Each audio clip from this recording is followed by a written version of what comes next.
Hey guys, what's up? Thanks for tuning into my review for Spider-Man Across the Spider-Verse. I'm very happy to just talk about this movie because, recently it seems like, superhero movies have dominated, the cinema landscape recently. There's been the X-Men films. That started all about 20 years ago. Spider-Man came. There was Blade for like a second. No one really cared. Now they're going to remake it because Marvel has the power to do a lot.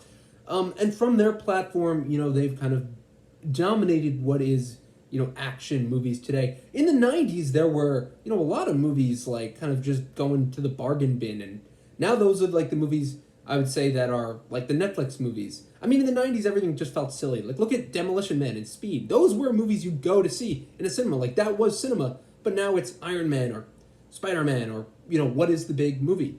And they could be good or bad, but I think that Spider-Man Across the Spider-Verse is the best possible example of like escapist cinema. It's really good, really better than Avatar: The Way of Water in a way. Like obviously I'm an Avatar truther. I love Avatar, but there is a part of me that just sees the silliness to it. I'm like, don't acknowledge it. No, but really, like that movie is pure escapism. You could talk about that all you want, but Spider-Man Across the Spider-Verse is also escapism, and it's done so well because it's beautifully shot and animated, and a great example of just as cinema. It's such a good animated film. Like so many animated movies currently are not pushing boundaries with their medium, but Across the Spider-Verse is. The whole movie is. I mean, it's funny, it's fast paced, it flies by. Like the first 20 minutes is also a really risk taking thing it does. It doesn't, start really until 20 minutes in. There's a title card, but it basically has this 20-minute prologue that sets up the movie. It's perfectly well paced, but it just shows you that this movie is committed to being a real film. It doesn't care that it's an animated film and it has to, cater to kids. Most animated movies are like the Minions. It's 90 minutes and it's over.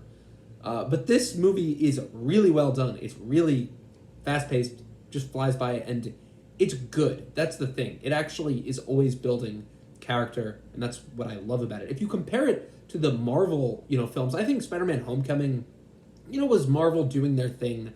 They actually did a pretty decent job at that movie. I thought it was very funny, very enjoyable. It had a good Spider-Man story that was different from the ones we'd seen. We had already seen two interpretations where his uncle dies and he's in high school and experiencing kind of those cliche early 2000s, 2012, right? Like those, the things that they thought were issues at that time, but now movies have kind of realized that, yeah, that's a bit more cliche.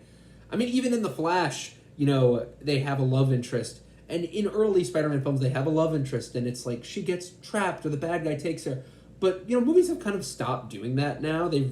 I feel like it's trying to be more progressive. Like, women don't always have to be kidnapped. But I honestly, like, no offense, I just do kind of miss some of those early 2000s isms. But anyway, Spider-Man, the new MCU trilogy has not been as good. It's been somewhat neutered. I feel like Far From Home was easily just terrible. Like one of the worst, mostly because it was set, after Endgame, so they had a lot of cleaning up to do, a lot of janitorial work. And as a result, that whole movie was just like, it was like action figures smashing into each other. I mean, Jake Gyllenhaal's Mysterio, literally these elements, like the fire guy, the water guy, Disney Elemental. Oh my god, it's a sign that it was terrible, because I just remember seeing that movie and it was like Nick Fury's like, oh, like Maria Hill, we got a rock monster. I'm like, this is a Spider-Man movie? What the fuck? And then look at No Way Home. People love that movie, but I will say I've never liked that movie. I've always thought that Doctor Strange into the Multiverse of Madness, they are a waste of multiverse. Like, what are you doing? You have all this stuff at your disposal, and you show like 5 seconds of a paint universe in one. And in this, they just bring up like, oh, here's Andrew Garfield, here's Tobey Maguire, who's going to be in Babylon in a year. And, that's all they have. And they just shoot them against a boring blue screen where nothing happens. But look at, I got this cool ticket when I went.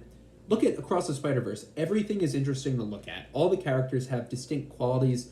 It's really just a beautiful, color schematic, what they've thought of. And also, it isn't using its cameos to just fuck around. Like, the cameos are fun. The Lego bit is not overplayed. It's hilarious. That got like the biggest laugh every time I went. Basically, they even have like some live action stuff that's put in here. And it doesn't feel like they overuse it. They easily could, but they don't. Like, the fact that they only have one obscure reference in Across the Spider-Verse, I won't even say who it is if you haven't seen it, to a live-action character who appears in the film. You know, like, they reference other very iconic characters who I'm sure you could imagine, right? But then they just have, like, one throwaway reference, and it's so funny, and it's, like, a live-action bit. They actually have two of those, now that I'm remembering. Yeah, like, the Spot, and then... I just think this movie's so, like, well done. And it doesn't...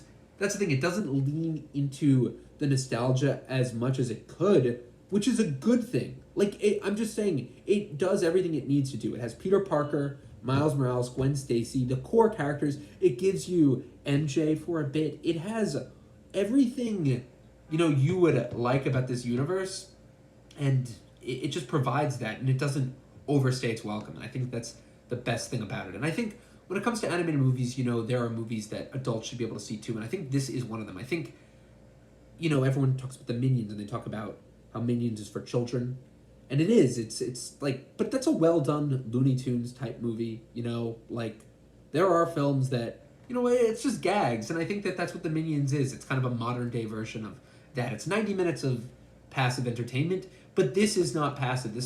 It's fun to watch, but it's also very serious, and I think that's the best thing. I think, you know, we need more films that are serious. Like, I remember seeing Puss in Boots, and there was a guy who was walking out of the theater, and he was like, bro, Puss in Boots, man. Like, I was seeing Avatar, and he was going to Puss in Boots. He's like, this movie, he's like, it hits, it's so hard. And I'm like, it's good, yes, but I don't know. I didn't think that was like a movie that everyone can kind of like sit and watch. I feel like you can do that with Across the Spider-Verse.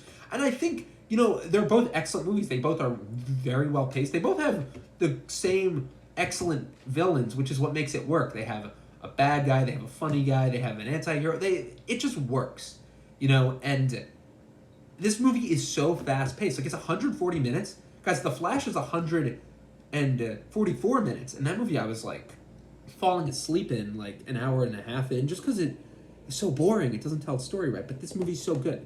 So, that's my take on Across the Spider-Verse. Go see it if you have not seen it. Let me know what you guys think, and thank you so much for watching. Thanks. And, go see it and enjoy it.